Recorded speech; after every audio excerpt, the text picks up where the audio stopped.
بالآخر بڑا فیصلہ ہو گیا۔ ریاست کو سمجھ آ گیا کہ پاکستان میں بحران، دہشت گردی اور منشیات فروشی جیسے جرائم میں کون ملوث ہے۔ اب گرینڈ آپریشن کا فیصلہ ہو چکا ہے۔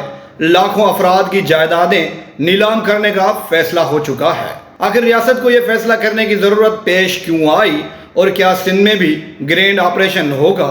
کیونکہ سندھ کے لوگ بڑے عرصے سے ایکشن کے منتظر ہیں۔ قومی ایپیکس کمیٹی نے پاکستان میں غیر قانونی طور پر مقیم تمام غیر ملکیوں کو ملک بدر کرنے کا حتمی فیصلہ کر لیا ہے۔ نگران وزیر اعظم انوار الحق کاکڑ کی زیر صدارت ایپیکس کمیٹی کے اجلاس میں اہم فیصلے ہوئے ہیں۔ تمام غیر ملکی متوقع ڈیڈ لائن تک تمام اثاثے فروخت کرنے اور اپنے وطن واپسی کے پابند ہوں گے۔ اگر ایسا نہیں کرتے تو ریاست پاکستان ان کے اثاثے یعنی جائیدادیں نیلام کرے گی۔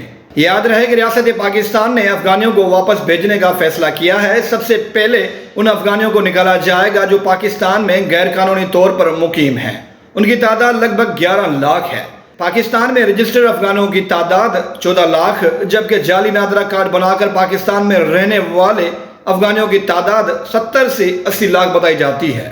جن 11 لاکھ افغانیوں کو پہلے مرحلے میں واپس بھیجا جائے گا، ان کی نشاندہی ہو چکی ہے اور فہرستیں بھی بن چکی ہیں، یعنی لسٹیں بھی تیار ہو چکی ہیں۔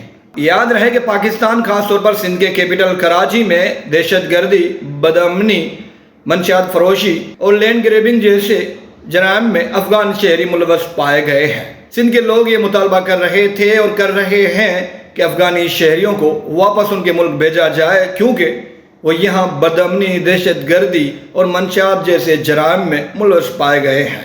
اب دیکھنا یہ ہے کہ ریاست پاکستان اپنے فیصلے پر عمل درآمد بھی کرتی ہے یا نہیں۔ فی الحال اتنا ہی۔